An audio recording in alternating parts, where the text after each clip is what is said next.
I want my sunglasses. Boy, how about one of those trucker hats? You can. He says you can start now. All right, so we're going to get started. Welcome to the College of Architecture and Design's lecture series. Tonight we're going to have Professor Martin Schwartz speak. I'm standing in for the dean tonight, who is traveling, and he asked me to introduce Martin, which I was kind of excited to do because I feel like I have the most dirt on Martin, and I can do the best job on it. And part of that is because we actually started, or I started on my first day here at Lawrence Tech, which was many moons ago. And Martin and I co-taught the critical practice, or were part of the team co-teaching critical practice in the summer. So at that point, we both lived in Ann Arbor. We still do. And we did a lot of commuting together and carpooling, which I started to refer to in my own mind. I don't know if I told him this, but I called them the BMW lectures. So I would ride in his BMW, and he would lecture me about architecture from between Ann Arbor and Southfield. And it seemed like every time that I brought an architect's name up, he had some association with them. It was like I would say something about how I didn't like the new Frank Gehry project, and he would say, oh, this one time at a party I was having a beer and Frank Gehry walked in. Except that's not the whole story. It's not the whole story, and I won't tell that story because this is being recorded. And so it seemed, and then again, in my own mind, which I never told him, I started to think of Martin Schwartz as the Kevin Bacon of architecture. And if you're not familiar with the game or the theory that, well, the more professional people call it Bacon's Law, but every movie star and every person in a film, there's 6 degrees of separation between Kevin Bacon and them. So you can try it, you can Google a movie star, and you can figure it out. And I think that's also true with Martin and most of the architects that we talk about and study on a regular basis. And even to prove my point even further, Edmund Bacon was Kevin Bacon's father. And Edmund Bacon was an architect, and he also was, I think, a city planner for Philadelphia, which, of course, Charles Moore knew Edmund Bacon, and because they worked together, and then Martin worked for Charles Moore, so there's really, 3 degrees of separation between Martin and Kevin Bacon. So we can call it like the Martin Law. So if you want to know anything about particularly architects of the last century, just drop by his office and he'll tell you all about it. But in all seriousness, I do want to give you a serious background, just not my anecdotal version of it. As many of you know, he is a professor here, an associate professor at Lawrence Tech. He's also a licensed architect here, I don't know in Michigan, but in a couple of other states, Louisiana and others. He's been on the faculty here since 2005, and he teaches design courses, but also the Introduction to Design course, which all CoAD students take. So they have an introduction. Their introduction to design is from Professor Schwartz. His research concerns, in many cases, daylight and its broad influence on architectural and urban design, specifically how an understanding of daylight enables architects and urban designers to make a range of critical decisions that reach beyond meeting minimum illumination standards. In 1991 and 92, Martin was the Willard Oberdick Fellow at the Taubman College of Architecture and Planning at the University of Michigan. In 94, he was the Frederick Charles Barker Distinguished Professor in Lighting at the Department of Architecture at the University of Oregon.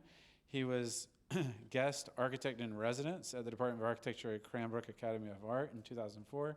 And he's also taught at Tulane University, Mississippi State University, and the University of Plymouth in England. And this is part of how you become like the Kevin Bacon of architecture.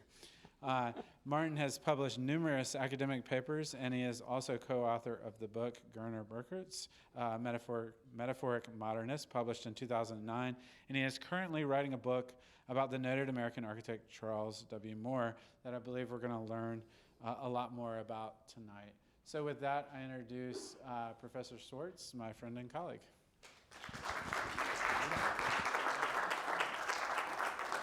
Thank you. Yep. That was nice. Well, I guess we should start by saying that since most of you know me, there are 2 things that are There are two things you already know. One is that I'm not really that smart. You didn't have to agree that quickly. The second thing, following from the first, is that the only explanation then for my presence here is that I must have been very fortunate, and that's true. I have been in the right place at the right time more than once, and it's made an enormous difference. And including the fact that when I got to graduate school, I quickly learned that Charles Moore would be teaching there, and of course that convinced me right away that I wanted to go to school there. And then I got a chance to work for him as well for a couple of years. So additionally, you should know that since this lecture is organized somewhat around the idea that I was very generously granted a sabbatical leave from teaching last spring to work on my research for this book, that this is somewhat of a reflective lecture, maybe not just a standard lecture about what I think. So it's going to be peripheral in some ways, and I hope that's acceptable. So I want to begin by putting Charles Moore's work and the work of others into some context. First of all, and this is something I just thought of recently, that this work, I think interestingly falls into the context of the work that at least a couple of my colleagues here are working on, which pleases me greatly. First, I would refer to Dale Geyer's terrific book on Yamasaki. You can see Yamasaki's head here floating in space, and which is a pretty wonderful thing to do. And the thing I want to point out, there are two things I want to point out about this. One is that at this time, I think 1963, Minoru Yamasaki was maybe the most famous architect in America, or one of the handful of most famous architects and most respected. The other thing is that he no longer, somehow his reputation, and he was a good architect, his reputation has faded. Architectural design did not go in the direction he was taking it, right? In fact, in this issue of Time magazine, if you get a chance to look at it, there's a tiny little paragraph, just among this big article about Yamasaki, and that little paragraph's about this guy, Louie Kahn. And obviously, things kind of went more in this direction, including the fact that Charles Moore was strongly associated with Louis Kahn. Kahn was teaching at Princeton when Moore worked on his master's degree and his PhD there, and he was a teaching assistant for Kahn. So there's a very strong association, and Charles Moore thought the world of Kahn as a person, as an architect. So these positions can reverse very easily. In fact, again, as a bit of maybe an extra reflective aspect of this, Dale Geyer and I have this thing, a little occasional competition, email competition. It's called Yamasaki Wins. On the left hand, things may be reversing. On the left hand, you see a building that's only a couple of miles from here. It's the Reynolds Aluminum Building by Yamasaki. Dale just told me it has been purchased by someone who's serious about renovating it, which is good news. And on the right hand, you see a building not too different from Yamasaki's, but done by much more fashionable and trendy people at Diller Scofidio Renfro. And of course, it's better because they did it digitally. The other association, well, it is. The other association is one with our friend and colleague, Philip Plowright. And this is the one that's most surprising to me. But as I was doing my research and writing last spring, Philip was working on a book that's forthcoming. I've read most of it, and it is terrific. It's a book that gets down to the essentials of how people perceive the world. And he says that people perceive their world through their senses, of course, but also with reference to their own bodies. He refers to this as embodiment. And he talks about how people see themselves at the center of the world, how they center themselves in space, how we think of ourselves as we think of our heads as being at the top, our feet at the bottom, the role of gravity, the difference between up and down, right and left. And if you look on the left, you can see some of Philip's diagrams for his book. On the right, diagrams by Charles Moore and Kent Bloomer for their book, Body, Memory, and Architecture, from about 30 or 40 years ago. And they're talking about really similar stuff. Charles Moore was interested in what it was like to be an individual human being in a space that made you feel like you were at the center of the world. And he talked a lot about how to establish centers, for people and how to define edges. His associate, one of his great partners, Don Linden, talked about how they're interested in defining degrees of enclosure, right? Which is something that a lot of architects don't pay attention to. And of course, that's true of even some of the great modern architecture. At the top, I think it's a quote from, I can't even tell now, one of them is from, the top one is from Philip, and you can tell, and both these quotes say the same thing. The top one is by Philip, you can tell, because he spells center R-E. Otherwise, these quotes are pretty similar. How we understand the world through our bodies and our perceptual equipment. And when we feel oriented, when we feel like our bodies are in the right place in the world, that place becomes very special. Don Linden, whom I just mentioned, and of whom Charles Moore once said, I get most of my really good ideas from Don Linden, said, and this is a reaction to the sort of orthodox modern architecture, international style, that had been popular up into the 50s and even early 60s. Don Linden wrote, space, a splendid construct of the human mind, is one of several useful perceptual devices for creating the illusion of place. Sometimes it is appropriate to form it in a way that suggests indefinite extension, but seldom. And that begins to define in a very articulate way the difference between the work that we saw happening in the early 60s by Charles, by Don Linden, by Bill Turnbull, their partners, and other people, Robert Venturi, for example. The other context I want to talk about is more of a social, cultural context, and I want to talk about what I'm going to call authenticity, which is basically the idea that going back 150 or 200 years, we began to see a change in culture, change in society, from one that was usually centrally controlled either by a religious figure or a monarch, a single person, into a society in which the middle class grew, the middle class became affluent and began to have more control. We look back to the 1830s and the beginning of the railroads, and why would you have railroads if you couldn't have a lot of people traveling in them, right? It allowed people to travel at great speeds. It allowed people who were common folk, working people, to do business and to extend relationships at a much greater distance, at much faster speeds. People began to know and see and understand more about the world. So for example, some examples of this. This is Queen Victoria in the late 19th century, the Queen of England, and this is Princess Mary of Denmark from a few years ago, right? And she's just driving her kids around in a bicycle in the streets like everybody else. We no longer need a monarch or one person to tell us what to do. Instead, we had a bunch of people sit down and write down a process, a system, in which the subsystems are intended to balance each other and to favor people who are, to favor the populace, great population.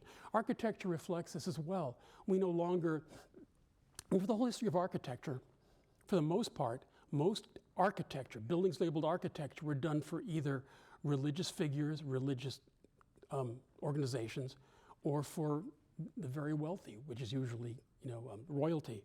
And so they were centralized. It was all about one person or a couple of guys, and usually it was guys, who ran the place.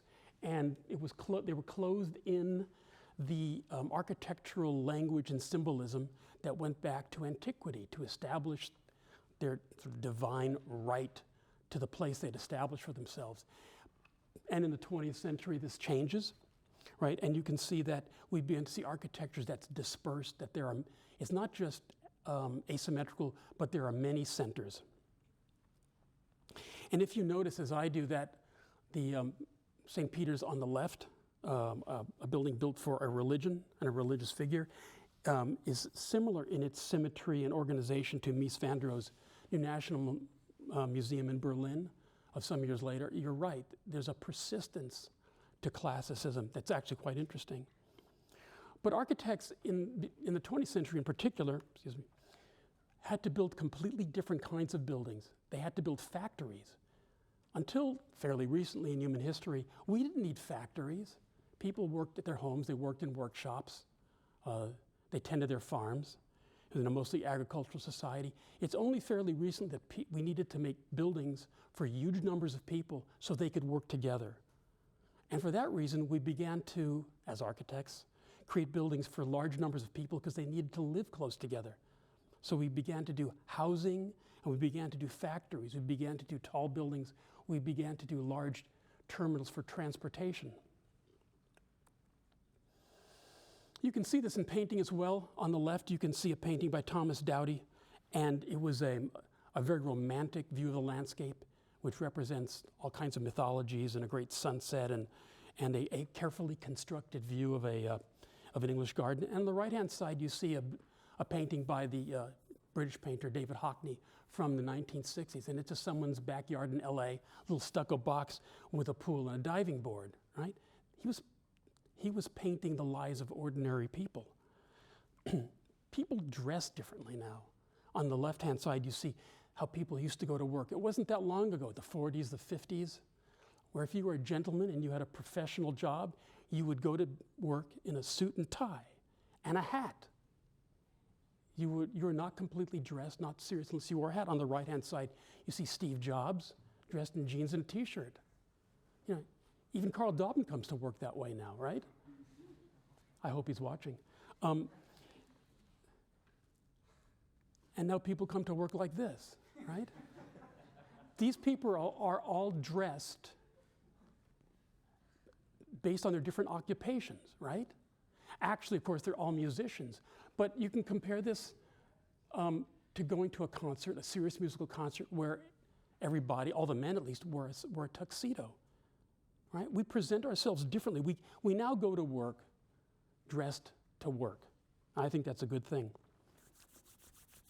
Another approach to authenticity, two of my favorite guys, Albert Einstein and Louie Armstrong, both who had an extraordinary view about space and time and changed the world because of it. Einstein went beyond mere surface appearances. He brought us to a new understanding of the world because he looked at the world at the level of photons, of particles, right? And he came to understand, because of that, that space and light and time and energy and mass were related. And Louis Armstrong did a similar thing. He was one of the people who came along at the early 20th century and said, it is no longer for one single composer to present us with a sheet of paper and say, this is the music, this is what you're going to play it the way it's written. He said, well, we have some themes, we have a theme, a song we all know, we have instruments that play at the same scales, and we're going to write the music right in front of you as you sit there. Those are real different changes. So here we have Kahn again. What did Kahn begin to do? He looked at authenticity of architecture in a way that the earlier modern architects did not or could not, where the early orthodox modern architects like Mies looked at architecture as structure exposed and a universal version of space defined. Kahn began to look at rooms having a specific spirit and a specific form related to a purpose. And he looked at materials as a whole range of materials as wanting to be expressed for what they really were, and he brought the most authentic element in the world to them, which is light. And of course, Charles Moore and a lot of other interesting people were highly influenced by that. So then we look at just one further context, this idea of what we now include and what we exclude from our design thinking, our design lives. I think it was Paul Rudolph who wrote about Mies van der Rohe that Mies solved problems by ignoring them, by ignoring most of them. The solutions he presented to us, which I now understand to be elegant, were all the same, basically. They were a highly well-proportioned structured box, which you could read the materials, mostly steel and glass, pretty well, because he proportioned and designed, detailed them so beautifully, but he excluded everything else. Charles Moore and Robert Venturi and others in the late 50s and the early 60s decided that they needed to be inclusive, that everything could be used, or almost everything could be used to make architecture, right? Which follows on, I think, naturally from this idea about authenticity, that somehow the different jobs that we had, our different activities, our different views of ourselves, the way we dressed. Our workplaces needed to be represented in some more real way. And that, as you will see, I hope, that because we wanted to feel like we really belonged where we were going, we wanted to have a sense that the places we worked had some meaning. So they began to draw from a whole different set of sources. Freeways and highway architecture, advertising with light. They looked back at the history of architecture and said, well, you know, maybe there are values here. Maybe there's some sense in the way these buildings attach themselves to each other and attach themselves to the landscape that begins to make a lot of sense, and including the fact that they're not all vying to be special. As nice as this view looks, all of those buildings are really pretty similar. In fact, they're the same buildings aggregated in a way that reflects the landscape that makes the whole town something special. Charles and others began to look at vernacular architecture. The LA stucco box on the left, and things like movie sets, things that actually were mostly one-sided, but that represented our dreams and desires and fantasies and interests in another way. So I need to tell you a Charles Moore story, because this happened to me and to nobody else. It was just after I graduated, and I was working in his office, which of course at that time meant it was his apartment in Santa Monica, which was a mess because there were books all over the place and things on the floor, and I was doing some stuff. And he was out that morning, and a call came in, and me in my 24-year-old politest voice answered, and a person asked for Charles Moore. And I said, I'm sorry, he's not here, but may I take a message? And the person on the other end said, well, this is Tom Heinz. Tom Heinz was a professor of history at UCLA, and who had become interested in architecture. And Tom Heinz said to me, he says, my publisher, who's Charles Moore's publisher, is in town today, and he wants to have lunch with us, and it's urgent. So about an hour or two later, Charles came in, and I said, Charles, Tom Heinz called. He said that his publisher, who's your publisher as well, is in town today, and he needs to meet with us, and it's urgent. And Charles Moore, who was taller than I am, looked down at me and said, one man's urgency is another man's bullshit.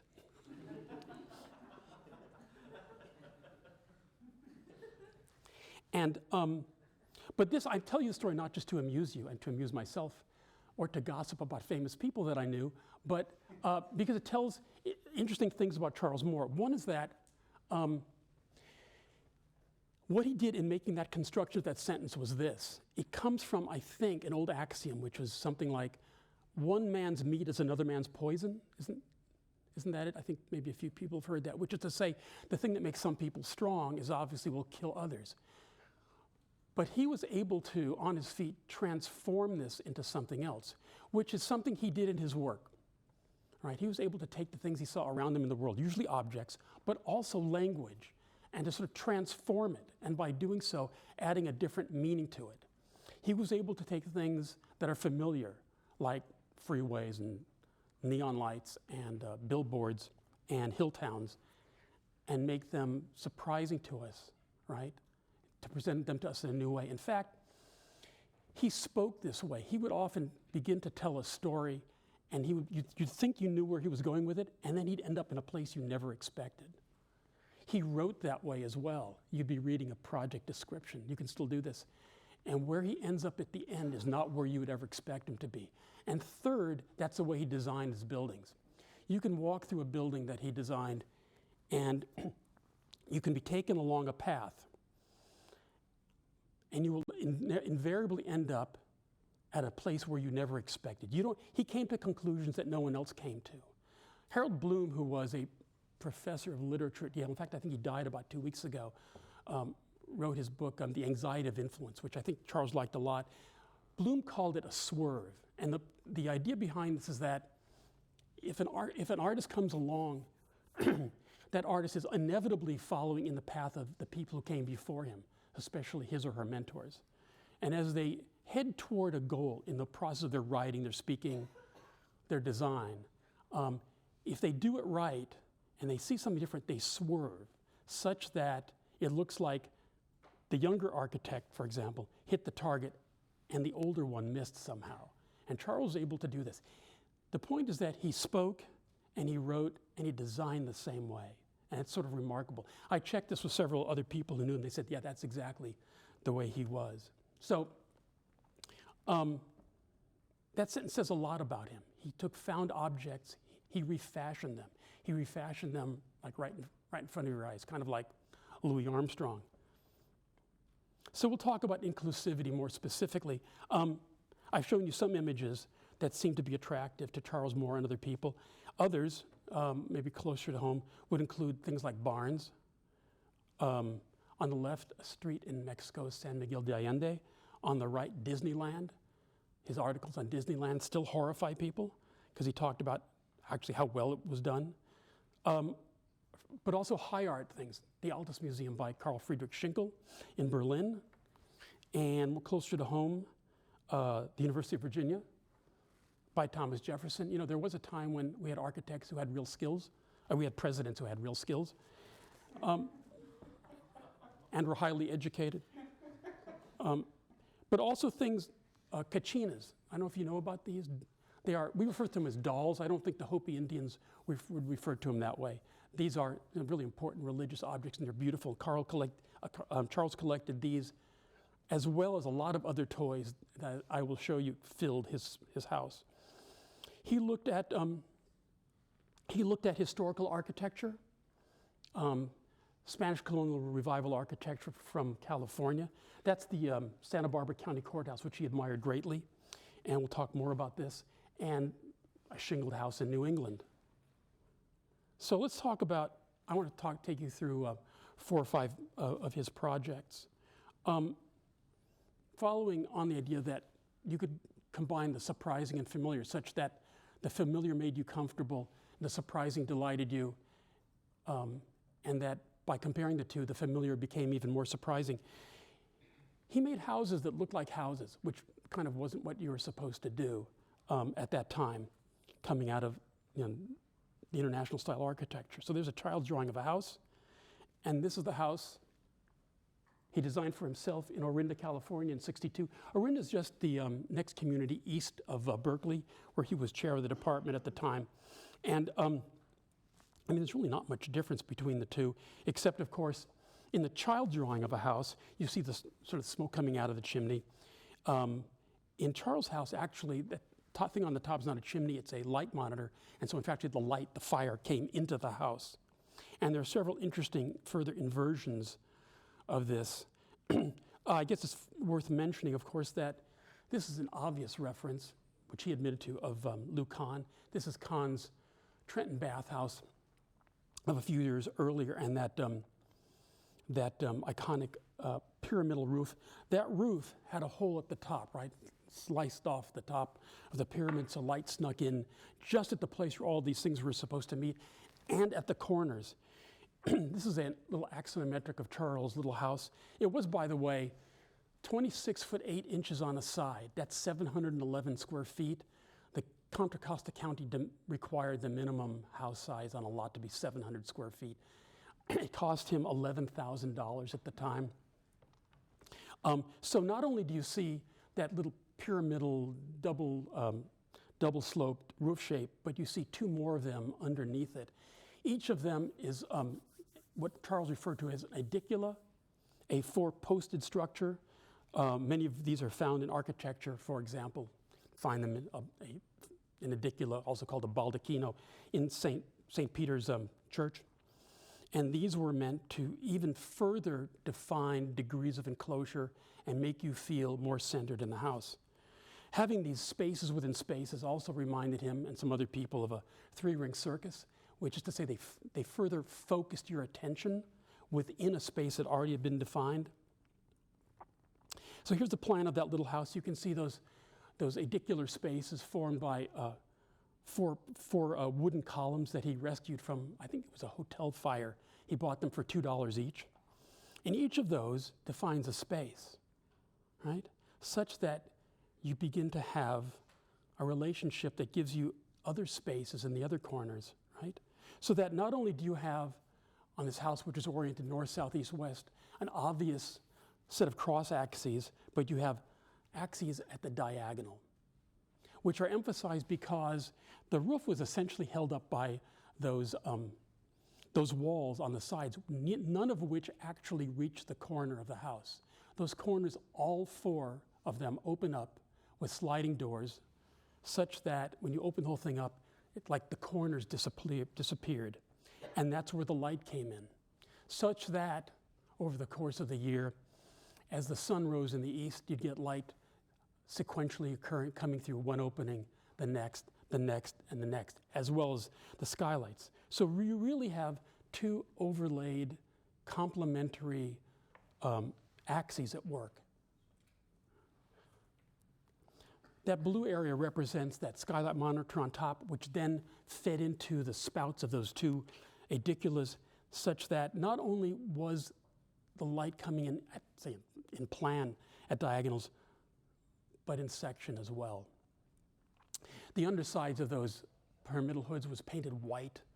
The underside of the actual roof structure was sort of stained dark, so those areas would sort of glow softly underneath. There aren't many colored pictures, but you can begin to see what happens in here.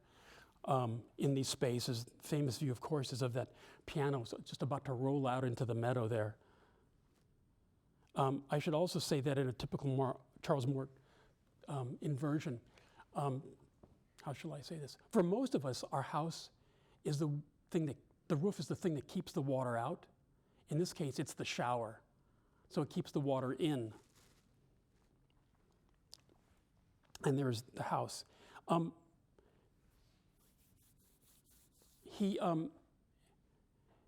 regard to making a space into place, which is an important thing we're going to talk about next, he discovered this house, driving around Orinda one day with one of his partners, and he saw what he said was a sort of like bulldozed area just below the surface of the street. And it said it reminded him of a Chinese poem, a poem by Li Po, which recalled a square house in a round meadow. In terms of my research, I am still looking for that poem. As far as I know, no one's ever found it. I don't know if they've looked for it, but I'm searching for it with the help of others.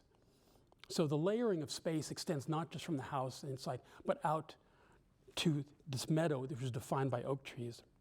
This principle of establishing a place for people on the land was articulated and amplified when he and his partners designed the famous condominium at Sea Ranch a few years later. This building that made them all really pretty well known and famous. You can see it had to respond to an extraordinary landscape, this rugged Northern California coastline. It's about 100 miles north of San Francisco. On the right, you see a drawing by the noted landscape architect, friend of theirs, Lawrence Halprin, who worked very hard to establish some way of establishing an ecological approach to developing this land. Here are a couple of early shots of the condominium, and you can see how it sort of sits itself in the landscape, and it's very much compatible with that old barn, which still exists there. A view down, it's all pretty much grown in now, and more like this. And from the air, it's more like that. And a couple of things we've seen before. In the house plan, at the left, you can see these sort of spaces axially oriented to each other at the diagonal. And in fact, the Sea Ranch cluster of 10 condominiums is pretty much the same. As you'll see, there are these 10 spaces plus a garage. And you can see the open spaces there in that pale yellow are again oriented at the diagonal, but in fact, you move orthogonally through it. So there's this complementary and overlapping set of orientations that induce you to move around the space, that help you to, that induce you to think that space is larger, that help you to understand a space by moving through it.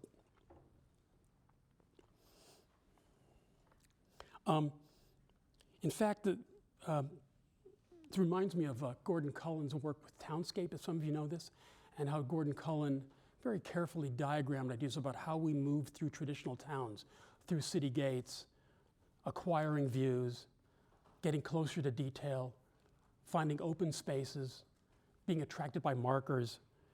And the walk through Sea Ranch Condominium 1 is really very much the same. It has all of that richness.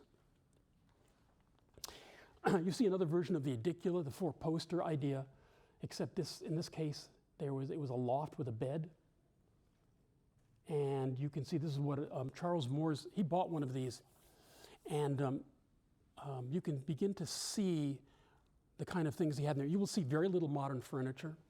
You will see a view diagonally across the space to light and an extraordinary view of the cliffs. And you can see light coming in through a skylight, again, off-center, just so it strikes a wall, begins to attract you upstairs. And a couple of more views, again, diagonally and down through the space from the loft. Some years ago, when some students and I were, for some reason, hanging out at Charles' apartment, we somehow came upon a box of papers. I don't know why we were looking about him. He was doing something else. And we found a letter that was written about Sea Ranch a couple of years after it was built. It was written by a guy named Felix DeCola, which won't mean anything to you. In fact, it didn't mean anything to my friends at the time. Felix DeCola was, among other things, a classical music presenter on the radio in LA in those years. I remember because my parents loved classical music, and he used to come on. So here's this letter that supposedly then Felix DeCola is an educated, broad-minded man.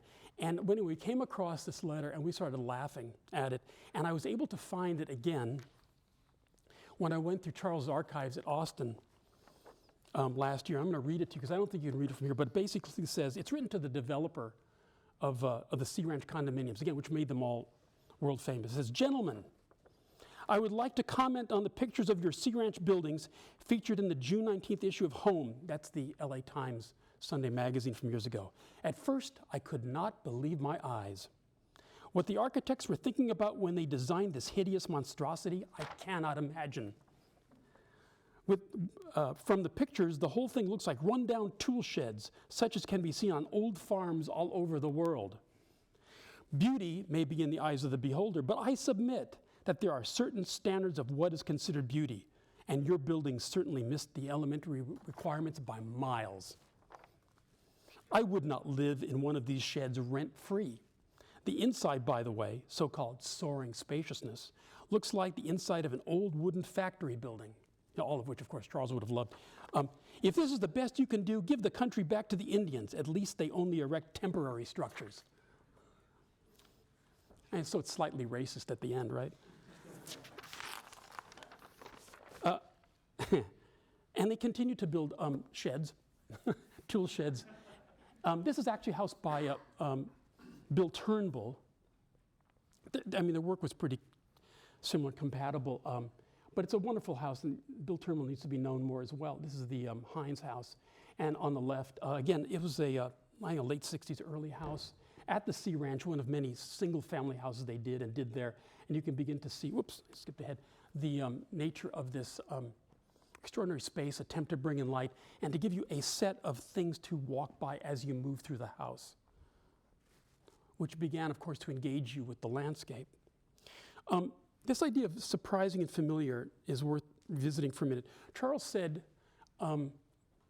"My work has always been about the particular," which again is comes into contrast with the idea of making universal space. He looked at a lot of things that he thought delighted him and delighted the people he met, his clients in the world. So here's the UCSB Faculty Club and the first of his buildings I ever saw, because I was an undergraduate there. He looked with great favor on the Santa Barbara version of Spanish colonial revival. After the earthquake, a major earthquake in Santa Barbara in 1925, the good people, the good citizens of Santa Barbara decided that they would build on what was a true but somewhat meager Spanish colonial heritage. And they made law, and a series of, over the succeeding years, they made a succeeding set of laws that made it mandatory that if you built in a certain area of Santa Barbara, it had to be Spanish colonial revival. And at that time, things worked out, pretty well, because you had some extraordinarily good practitioners like George Washington Smith and Luda Maria Riggs, a woman, by the way, who inherited George Washington Smith's firm and did wonderful buildings there. David Gebhardt, who taught architectural history at UC Santa Barbara for years, made the point that, how do you say this? He said, well, he thought it was okay to tell architects how to design buildings in that area and what they should look like, because most architects copy anyway. Why not tell them what to copy? So there is the, again, the Santa Barbara County Courthouse of 1928, and you can see on the right-hand time, at that same period of time, there's Le Corbusier sort of fiddling around with the Villa Savoye. So these things are contemporary buildings, which is sort of, I think, extraordinary. And if you see some relationship between the county courthouse and this, the faculty club, I think you're right. He tried to make openings at multiple scales and to use walls that balanced and shielded the interior of the building from southeast light. In fact, I read just recently, Charles actually just said, yeah, these walls that emerge over other openings are a dead steel from Kahn's work in Luanda. So there are some other allusions to traditional Mediterranean architecture, the way these different very simple forms kind of aggregate to create a kind of depth, even though each singular form is not particularly special or unique.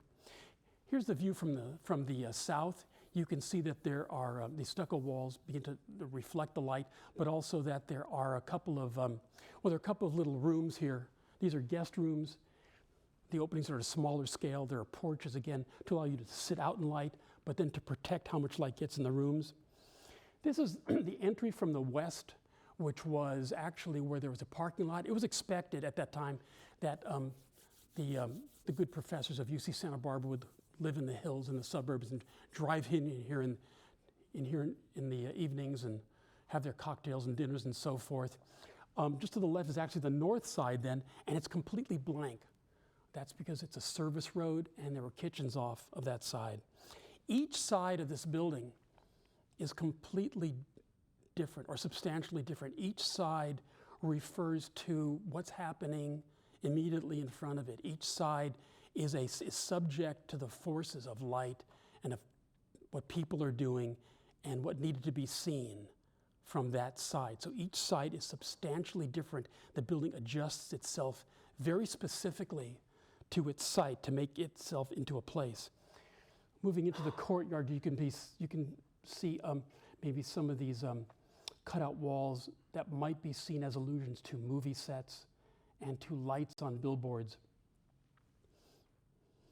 This is a couple of views of the dining room, this extraordinary space. Here's like one of the few color views I have. If you think it looks like freeways, I think you're probably pretty right. And if you think it reminds you of Piranesi's drawings of etchings of prisons, you're also probably pretty right. It has all of that complexity, but also has sort of neon, and it has cheesy chandeliers. It has a piece of a ceiling from Spain. It has lights that might be associated with movies and an old surround around the fireplace. There's a lot of stuff going on in here to make people feel like in each room they were in a special place in which they very much belonged. And again, we come to a courtyard, a place within a place, and you can begin to see when you look at this plan that although the courtyard is a regular space, a rectangle, almost 2 squares, with a circle in the middle, each of the facades, the set of rooms, the layers of rooms, moves away from the center in such a way to accommodate the program, but also to address the site. Light, the direction of people, the fact that you would never really approach the building from the north. A friend of mine used to refer to these sort of schemes with a very stable geometrical center and variable edges as the fried egg scheme, because the egg, if you fry an egg in the pan, as most of you probably are aware, if you drop it into the pan, the yolk maintains itself, but the edges respond to the forces of how much oil or butter you put in the pan, or the texture of the pan, or how you drop it, and that's exactly what happens here, right? You can see this in French hotels in Paris. One more thing about this building, we should talk about the courtyard. They couldn't afford a fountain. The budget was just too low, but Charles thought they should have a fountain. So he took that circular area, which was concrete, and designed it so that the two sides, the two discs of concrete, lifted up, and there was like a level area in the center, that rectangular area, which is the drain. They painted that area in the geometrical pattern of a flower, and because they couldn't afford much of a fountain, they bought a rainbird sprinkler at the hardware store and put it in the center. This, of course, did not amuse the management of the faculty club, and it was ripped out within the first year. By the time I got there, it was gone, and there's the faculty club. Along with ideas about place, we can talk about the important difference between inside and outside. I mean, you've seen this in the other projects. This is a project for a resort condominium at St. Simon's Island in Georgia, which needed to, on the one hand, was on the beach. On the other hand, was near a small residential neighborhood of houses. So you might think, how would you do this? Well, you might think about traditional house forms and dormers. You might think closer to home in the South and plantation houses. You might think even about multicolored polychrome buildings in Mexico if you thought that was a hot kind of place for a resort. And you might come up with a building that looked like this, which was basically all roof. It was basically one huge hipped roof that was reorganized, cut out, such that you had fairly simple, modular arrangements of condominium rooms in between it. And just so you know specifically how this is done, there's the Charles Moore roofing trick, which is to say, you find yourself coming up with a complicated plan. How do you roof it? How do you roof it economically so that it makes sense? Well, what you do is you take a standard hipped roof and you place it right over that ungainly plan, and you cut out what you don't need, such that you get at the edges low spaces near light, and then you get these beautiful soaring high spaces in the middle that allow you to bring in light into upper spaces and to larger rooms. And that's what he did here. So you have an outside that's distinctly different from the inside. The outside is just roof and almost traditional, with a bunch of dormers, of course, to bring in light into the rooms. And then you get these hot tropical colors where people were expected to do all kinds of wonderful things and play in pools of water on the inside. So the section looks pretty standard, a simple sort of assembly of simple rooms. And inside, of course, it was a place to play and have fun. Some more views of it. There aren't a lot more views. This was never built. I think it would have been a fairly significant project. But here you can see the difference between making inside and outside degrees of spaces, making layers of spaces, and how all these allusions to different places can be brought together, synthesized to make some extraordinary place. Outside and inside. So we move to another project where this is apparent, but other things are going on. We're going to talk about the Kresge College at UC Santa Cruz. The outside of this thing is painted in earth tones so that it has some compatibility with this dense redwood forest in which it's placed. And the inside, again, is sort of hot colors, mostly white, so that it has allusions to an Italian hill town. But really what this place is about is making yourself a place in the world as you move through it. Right? You can begin to own a place, possess a place.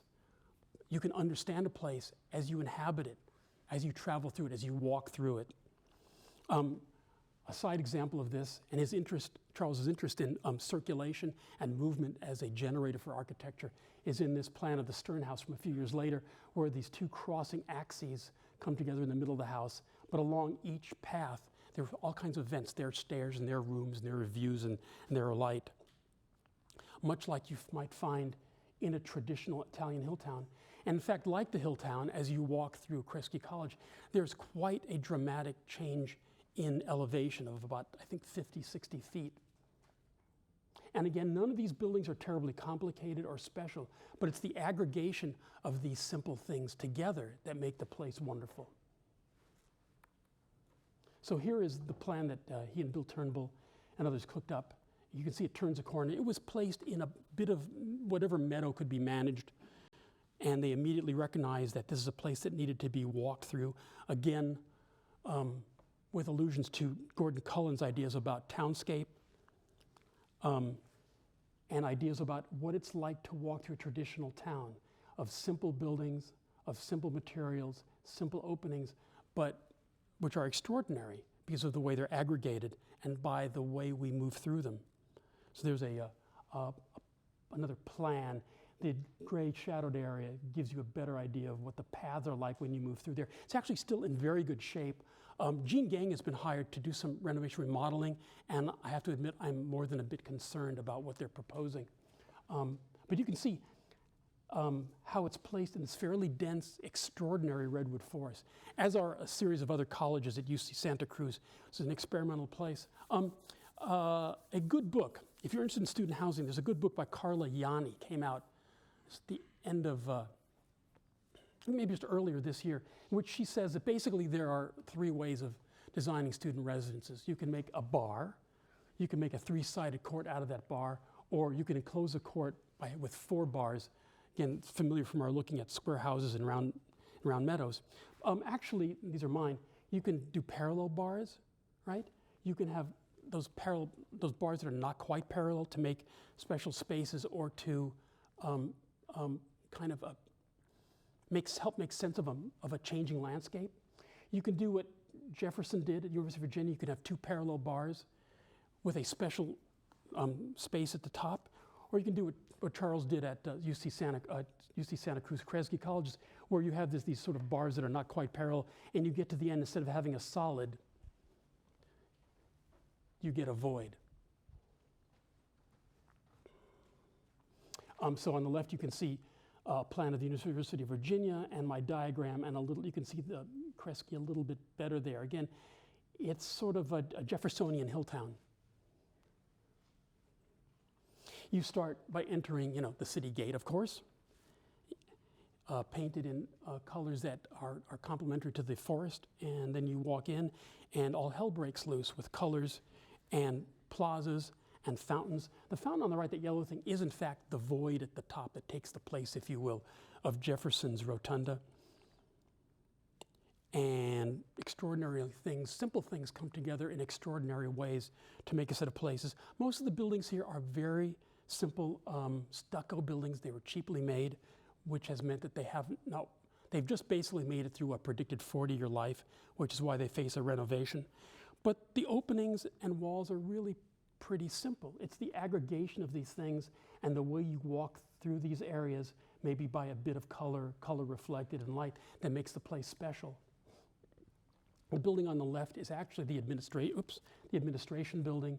In the middle is a building, I don't remember if that was a small library or perhaps the laundry. Charles said you find your monuments wherever you can if you're inventing a whole town. And a walk along these arcaded dorms. Just to show how good he was at this sort of play of figure and ground, solid and void, I began to diagram roughly this building in particular. If you look here, I'm going to walk out of the lights here. You see where this arrow is? This area would be the center, and everything around that arrow is symmetrical. And as you move away from the center, there are improvisations upon improvisations using similar forms, similar openings, similar proportions, but each change a little bit to refer to the needs of what has to happen inside while still making an arcaded, in some ways classical plaza. There's a gate at the other end, and again, a view down this path. So I guess what can we conclude? Years after I was a student there and was teaching at another school, I ran into Charles in Columbus, Mississippi. He had moved to Austin, Texas, and he had brought a bunch of his students to tour southern buildings, which he admired. And I said, Charles, what are you working on these days? What's on your mind? Because he was always up to something interesting. You have to remember, of course, he was the guy who, after he read The Fountainhead, thought that Howard Rourke, the Frank Lloyd Wright character, sort of really self-important great architect, was, as he called him, a dangerous baboon. And that Peter Keating, in the book, who was the architect, who was sort of a little vacillating, was Charles' hero, because Peter Keating was the architect who listened to his clients, thought they were important. Anyway, I asked him what he was working on. He said, I'm trying to make the case against originality, which I think surprised a lot of people because his buildings were seen as sort of, little awkward, extraordinary, funny shape. But that's not all he was doing. He was always drawing on the sources around him. Say, Mesa Verde, and the light that occurs there, the materials, the fairly simple forms, or similarly on the left, work by Louis Barragan, colored stucco that he admired. On the right, stucco boxes in LA. So it's one final building. This is Lee Burns' house from 1974. He did in Pacific Palisades. And this is an ordinary building made out of ordinary studs and stucco construction, but with some different ideas about how to bring in light, how to use color, how you move up extraordinarily in three-dimensional space. So all these things are brought together here in this backyard. His interest in water, his interest in light, color, vernacular architecture. And in fact, if you look at his stairway on the left, lined by books and how it diverges, you would not be wrong in saying that it's very much like a building 800 years earlier, which is the stair at Wells Cathedral.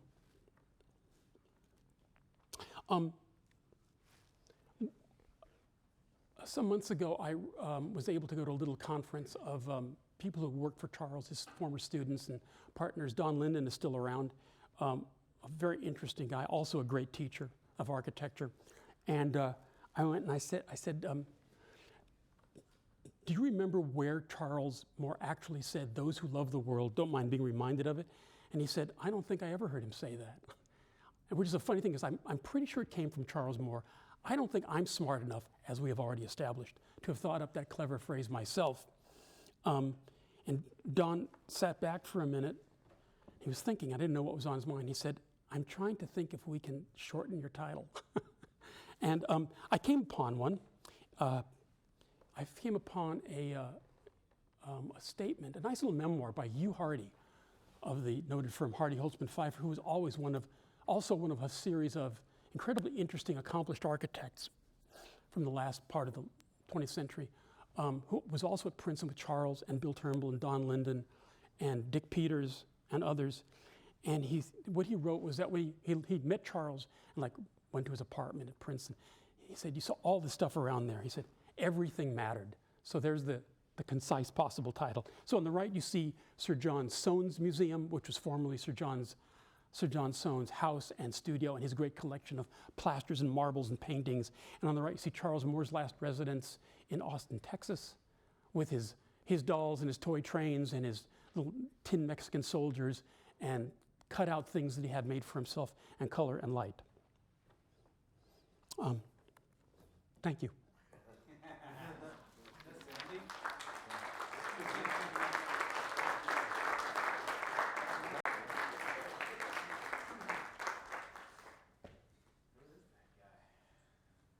That's at the, about 1975 or 76, at the Stedman House by George Washington Smith in Santa Barbara.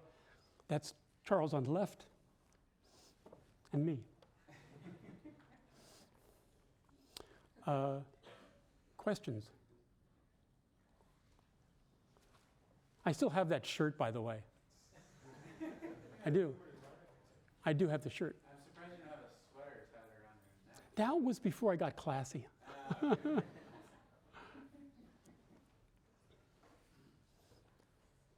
right. So, questions? Well, I have a question, but I can wait. I think we're set.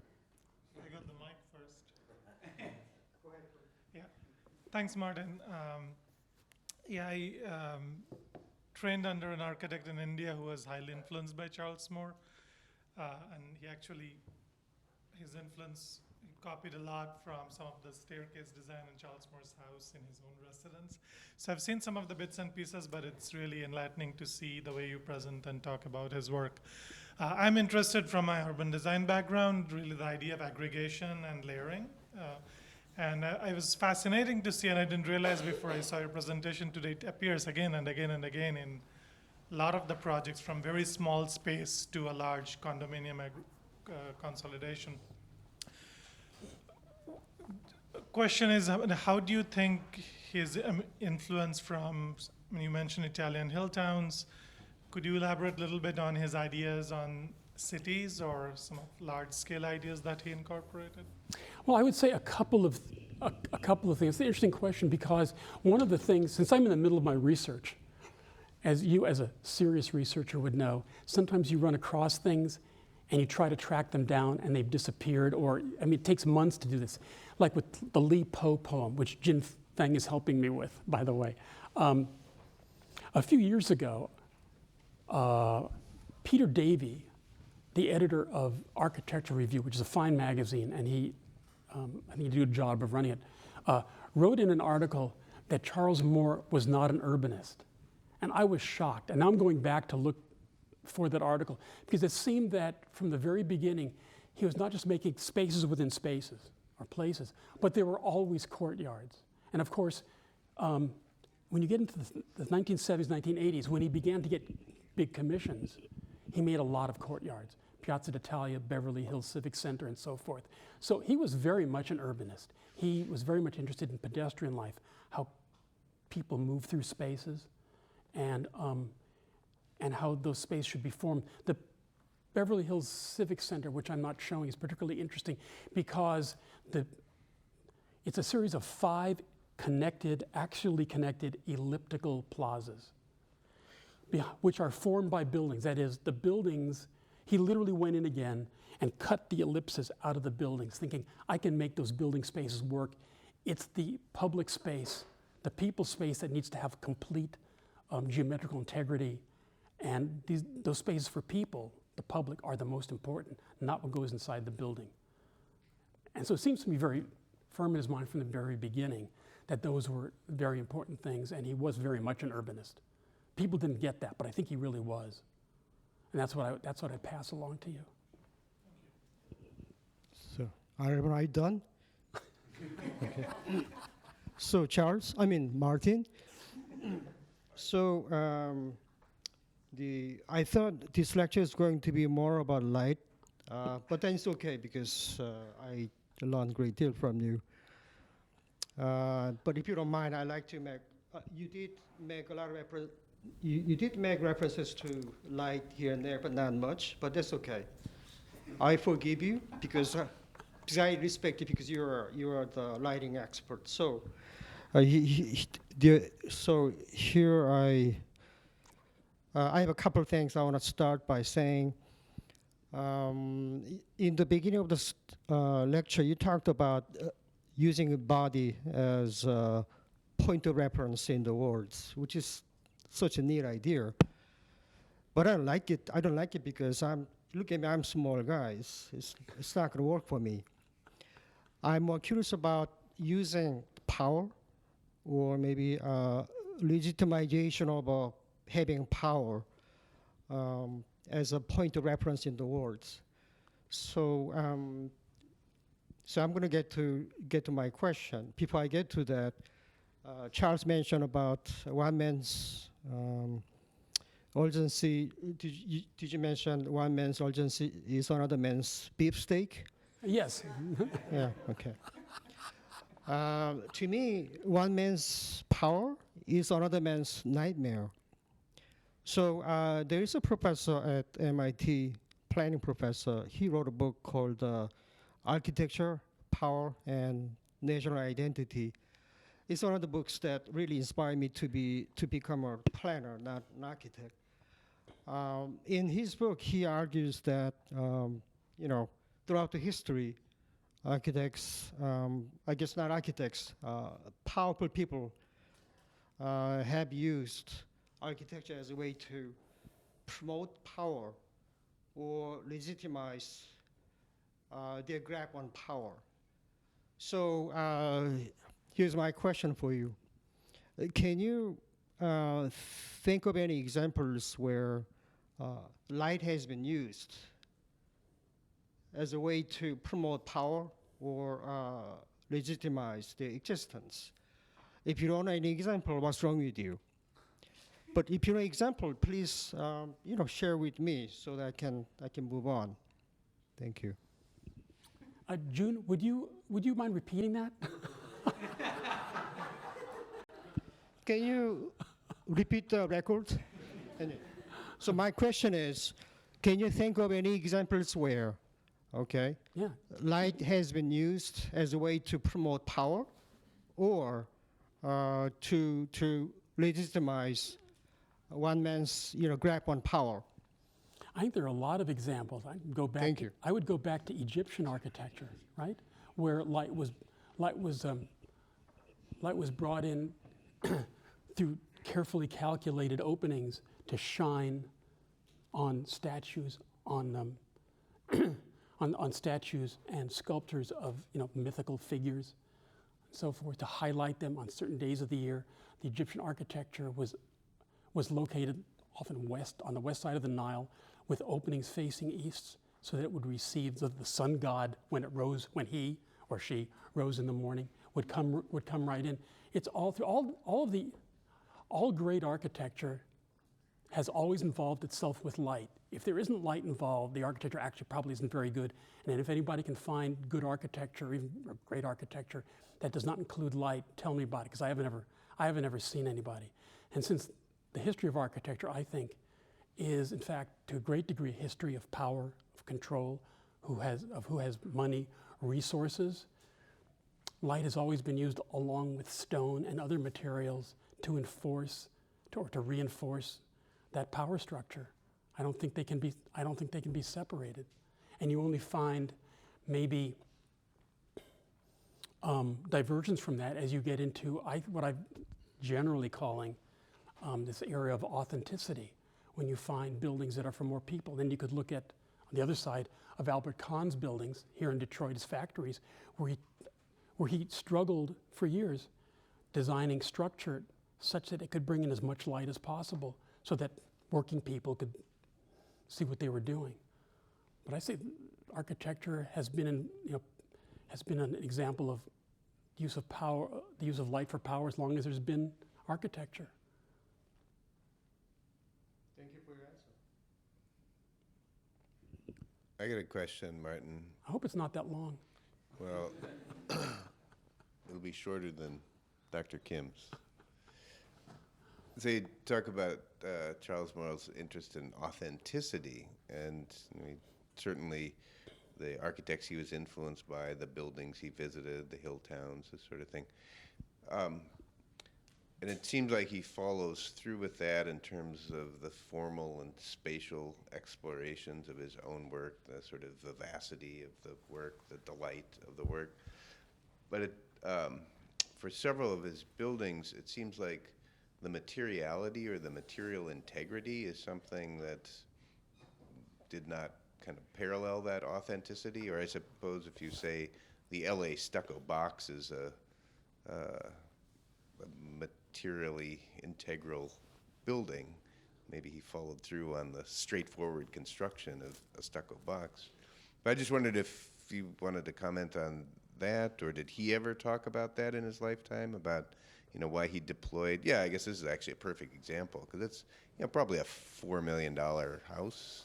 It might be now, it wasn't then. Well, yeah, I suppose back then it was $40,000, not $4 million. But the site is worth $4 million. The site is extraordinary. Anyway, the question about authenticity related to material integrity, or certainly at the beginning of his career and the beginning of his practice with Don Linden and Bill Turnbull and Dick Witter, they were getting small houses, and there were not big budgets, and they made as much as they could. It's funny because I wrote down to myself, if you don't mind my reading a sentence, from Don Linden, to build such places often on a low budget, we like to and must build with readily available techniques. They did not have budgets. They did this for the most part. I think later when he got finally in maybe the 80s, he began to get some public projects. They had some museums, they got some decent budgets. But I remember when I first encountered him and they had just finished Kresge College, he talked, and I've read since then about a series of subsequent drastic budget cuts in making this chunk of UC Santa Cruz, Kresge College. He just said, we just told the regents that we could build the building for their budget using this kind of construction, studs and stucco, and that this kind of construction, if cared for, would last 40 years. It's 40 years now, and they're working on it again. And I think it should be worked on, and I actually think, if I can extrapolate a little bit, that beyond the fact that he obviously got to like cheap things and toys and things are readily available to everyone, I think that Gene Gang's office was a good choice to maybe improvise on what they did at Santa Cruz. It's just what I've seen seems so out of character, which is unfortunate because I think they probably have a decent budget. But he was very aware of that. The houses he built for himself, like First House, I mean, it leaked. It leaked. I think the last house in Austin, done in the late 70s, no, early 80s. I know Kevin Kime, who's the executive director there, is always, repairing things and so forth. He did as much as he could with what he had, and he did his best for himself and his clients that way. But yeah, they were generally inexpensively built, and when they're built out of things like studs and stucco, they need to be very carefully cared for if they're going to last. Thanks. Some great lectures. Nice insight into Travis. Any other questions?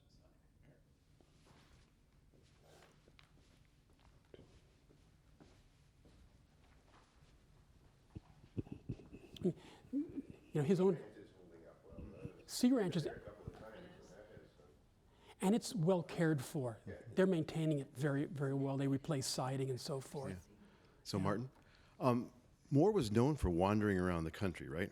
I mean, he sort He of was is known kind of for known traveling for extensively. but also sort of planting areas of students and firms, right? He would Oh, yes. go to an area, teach, start a firm, and then leave and go somewhere else. And also, too, he originated here through the University of Michigan, right?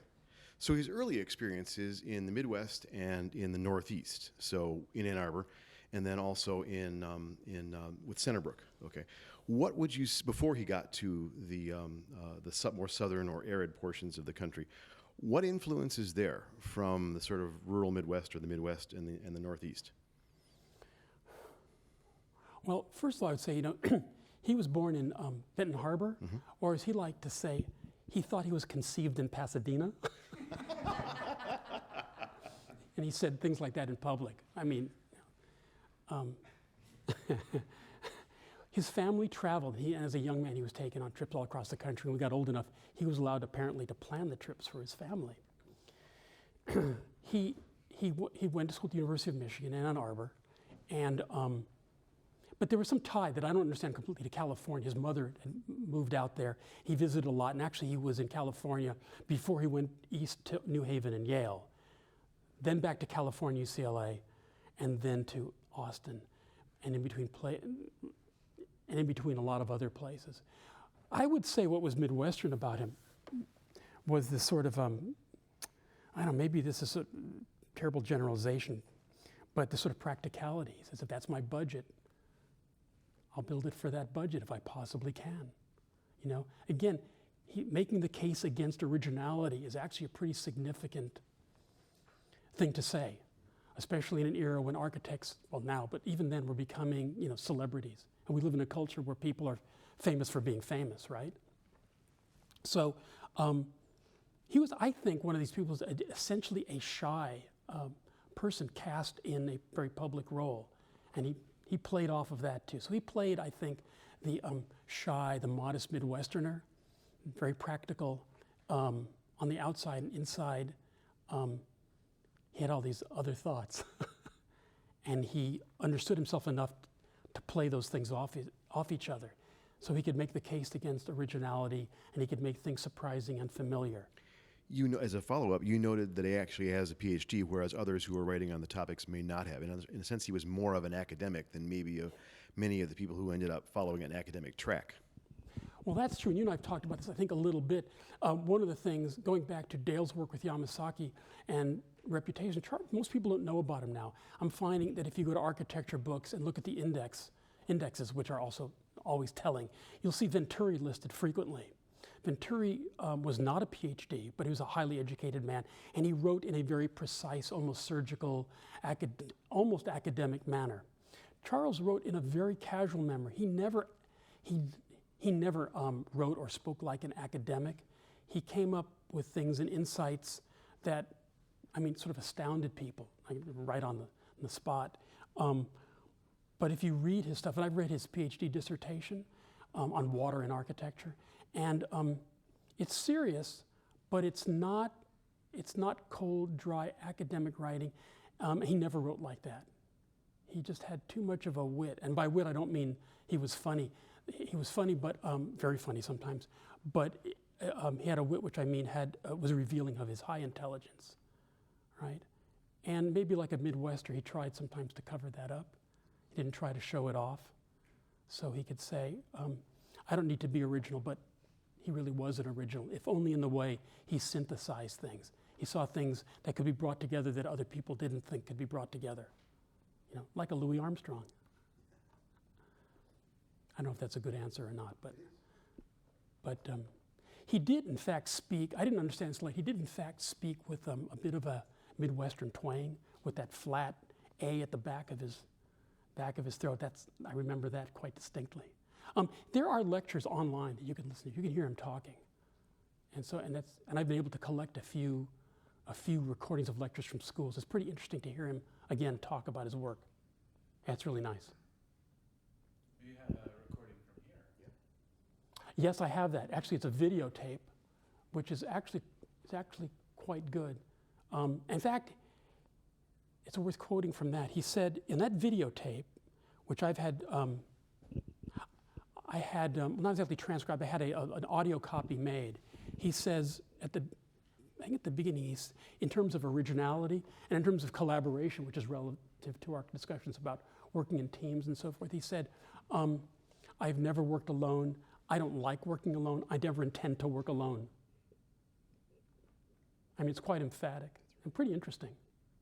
He always gave credit to his partners. He spoke a lot about, this, that.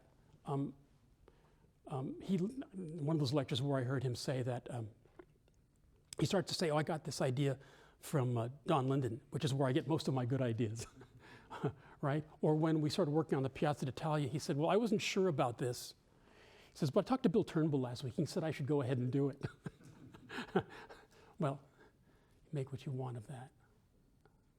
But he believed that people should cooperate with each other. He believed very strongly in collaboration. He felt that the buildings you build should collaborate with the buildings that are already there around them. They shouldn't all be calling attention to themselves.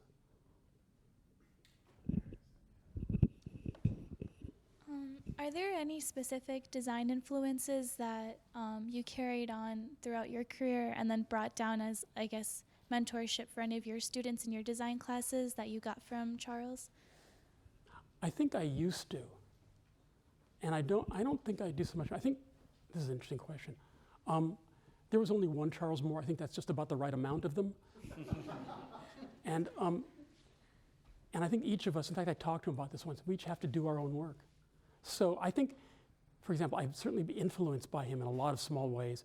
I see a lot of work now by people who may not think about it, but their work is definitely influenced. I think we're seeing the best modern architecture we've ever seen. And you can talk about Mies, but who was good. But we're now seeing modern architecture that really cooperates with the buildings around itself. It's rich, it's inclusive of color, it's spatially vibrant, vivid. I think in working on this book and talking about the work, I think his greatest influence on me personally is in the way he wrote and the way he spoke. And the one part of that that I don't imitate is he would get up there and he would typically, no one remembers slide projectors, but it's like dealing with the problems we have with digital projection now. He'd fumble with it and drop things for a few minutes, and then he'd stutter for a while. Not stutter. He would go had an interesting notion, and he played this sort of thing like he was. I don't know if it was a modesty or just that, and this is what I really admired. I think actually, he was actually thinking before he spoke, which is something we should all emulate. Right? It wasn't really a stutter, it was a hesitation, because he was actually thinking his way through every sentence. Right? And so I think that maybe that's the greater influence. And I find that my writing is a lot like his, which of course is why my essay on water and architecture, which is about Charles Moore's interest in, extraordinary lifelong interest in water, was recently rejected by the JAE because it wasn't wasn't academic enough. That's what the reviewer said. This didn't sound like a scholarly article. Well, their tough luck. It's really a good little piece. He wasn't as nasty as I am. There's only one Martin Schwartz. It's probably too many.